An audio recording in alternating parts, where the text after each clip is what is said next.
नमस्कार प्यारे बच्चों, welcome to Disha classes. Disha classes में आपका स्वागत है।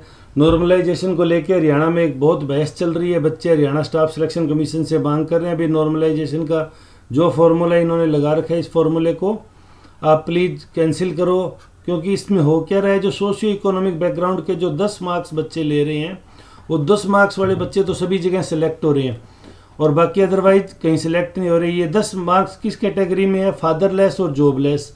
5 मार्क्स तो हैं जॉबलेस के, एक फैमिली जिस फैमिली में जॉब नहीं है, और 5 ही हो गए फादरलेस। तो बेसिकली जब आप परसेंटाइल में किसी ग्रुप में टॉप भी कर जाते हैं और आप इस कैटेगरी में नहीं आते तो आप ऑटोमेटिकली आउट हो गए। उसके अलावा भी नॉर्मलाइजेशन को लेके एक दिक्कत है, मैं आपको ये टेबुलेशन फॉर्म में समझाऊंगा। उससे पहले मैं आपको ये बात थियोरेटिकल बता दूं, ये दिशा क्लासेज पे आप देख रहे हैं। अगर वीडियो पसंद आ रहा है तो चैनल को लाइक और सब्सक्राइब करें। एक परीक्षा में शामिल होने वाले छात्रों का बेसिक लेवल अलग अलग है। तो पेपर 1 वाले दिन कितने % छात्र थे जिनका बेसिक मजबूत था, कितने कमज़ोर थे, कुछ क्लियर नहीं हो रहा। छात्रों का अलग अलग स्ट्रीम से संबंधित होना, ग्रामीण और शहरी छात्रों में अंतर है। ग्रामीण छात्रों की जो संघर्ष की क्वालिटी है, बेचारे उनको इतनी क्वालिटी एजुकेशन नहीं मिल पा रही, वो फिर भी इन परीक्षाओं में आना चाहते हैं, उनके लिए यहाँ दरवाजे बंद हो जाएंगे। उच्चतम शिक्षा धारकों का अलग अलग वर्गों में आधिपत्य हो जाना, मतलब जो पीजी बाजी किए हुए बच्चे हैं वो सभी पेपरों को टॉप कर जाएंगे, तो फिर 12th वाले बच्चों के लिए तो कोई जगह ही नहीं बची। सामाजिक पिछड़ेपन के अंकों का भी उस अनुपात में ना होना। मैं यहाँ आपको टेबुलेशन फॉर्म में समझा दूँ।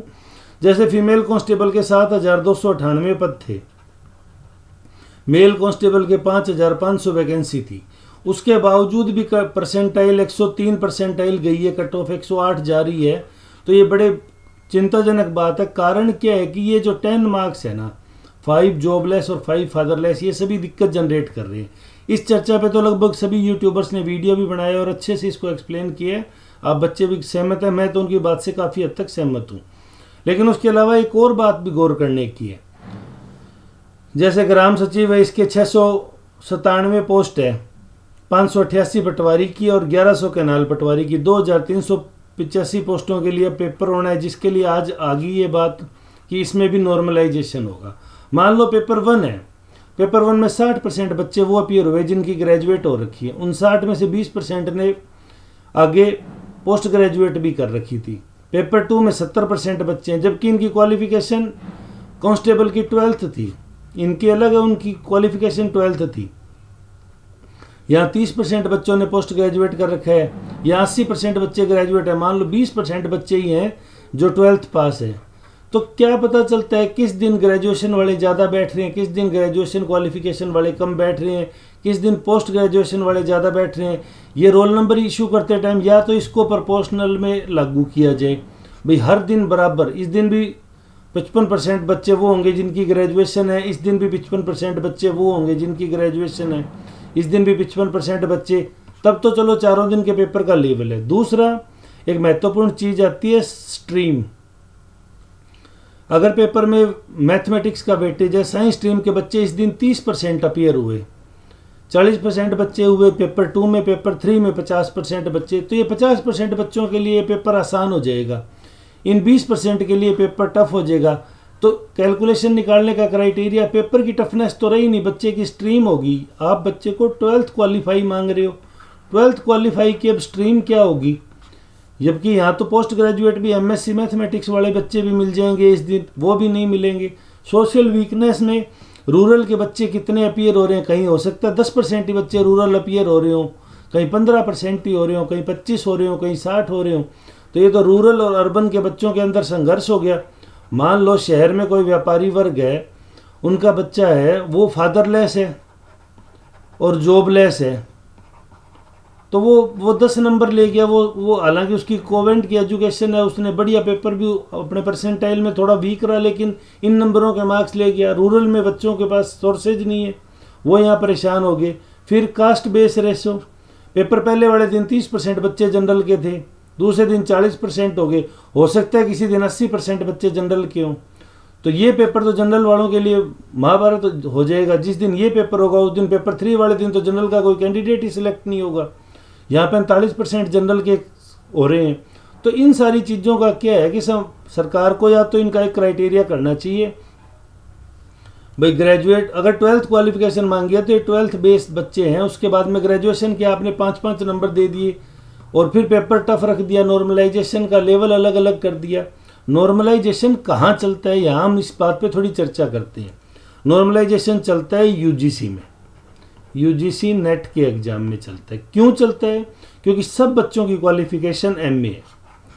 यहाँ कोई बीए का बच्चा अपीयर नहीं हो रहा और कोई किसी और इससे हायर एजुकेशन में क्वालिफिकेशन नहीं है। एकेडमिक्स में फिर पीएचडी वगैरह करो, वो कंपटीशन में सहायक नहीं होती। नीट में लागू होता है, नीट में लागू होता है तो नीट के अंदर आप सभी देखो, सभी 12th पास हैं और सभी बायो वाले एक दिन पेपर दे रहे हैं और मैथ वाले एक दिन पेपर दे रहे हैं, जो जेई के लिए दे रहे हैं और जो पीएमटी मेडिकल साइंस के लिए दे रहे हैं। और कैट में लागू होता है तो कैट की बेसिक क्वालिफिकेशन है वो ग्रेजुएशन है, तो कैट में ग्रेजुएशन वाले इक्वल प्रोपोर्शनल में लागू होते हैं। यहाँ हरियाणा सरकार इसको शो नहीं कर रही भी किस पेपर में कितने % ग्रेजुएशन के बच्चे हैं, कितने % उन बच्चों में पोस्ट ग्रेजुएट हैं, क्योंकि ये पेपर को हार्डनेस और टफनेस तो इन लोगों की क्वालिफिकेशन लेवल डिसाइड कर रहे हैं ना। क्वालिफिकेशन तो आपने मांगी है 12th पास और आप बच्चे शामिल कर रहे हो, एक दिन तो 80% बच्चे वो शामिल हो गए जो यूजी पीजी कंप्लीट किए हुए बैठे हैं, एक दिन 20% बच्चे ऐसे शामिल हो रहे हैं जो यूजी पीजी हैं। पेपर की टफनेस तो चेंज ही होगी। एजेंसी इसमें टफनेस का क्या करेगी? एजेंसी के पेपर की तो कोई वैल्यू ही नहीं रही, अपीयरिंग बच्चों की टफनेस होगी। यानी कुल मिला के अगर नॉर्मलाइजेशन होता है तो ये एग्जाम है कंपटीशन, ये बाई लक एग्जाम हो गया। अब इसमें तैयारी का कोई मतलब नहीं है। अगर आप वाले पेपर वाले दिन 80% बच्चे 12th पास अपीयर होते हैं तो आपकी सिलेक्शन के चांस है। अगर आपके पेपर वाले दिन 80% पोस्ट ग्रेजुएशन बच्चे परीक्षा देने आ जाते हैं तो आप ऑटोमेटिकली आउट हो जाते हो। पेपर टफ, आपकी तैयारी नहीं तैयारी का यहाँ कोई मायने नहीं रहा। तो मेरी सरकार से इस मामले में दरखास्त है कि सरकार को इस मामले में ध्यान देना चाहिए, बच्चों के पेपर एक साथ कराने चाहिए। एजेंसी की टफनेस नहीं, अपीयरिंग कैंडिडेट का लेवल भी है वो काफ़ी बड़ा मुद्दा है। तो अपीयरिंग कैंडिडेट कितना इसको टफ बनाते हैं तो वो भी देखने वाली बात होगी। तो ये आप दिशा क्लासेज पे देख रहे हैं। अगर आपको वीडियो पसंद आ रहा है तो लाइक करें, सब्सक्राइब करें, अपने दोस्तों के साथ इसको शेयर करें ताकि हम HSSC के ऊपर, सरकार के ऊपर इस मामले में नैतिक प्रेशर बना सकें कि प्लीज़ हमारी बात सुनो। ये बच्चों के भविष्य की लड़ाई है। सरकार थोड़ा सा इसमें अगर पॉजिटिव होए तो हम अच्छे कैंडिडेट हैं वो भी अपीयर हो सकते हैं। किसी के फादर का जीवित होना और किसी का जॉब होना अभिशाप नहीं है, ये उस परिवार के बच्चों को भी मौका मिलना चाहिए। धन्यवाद।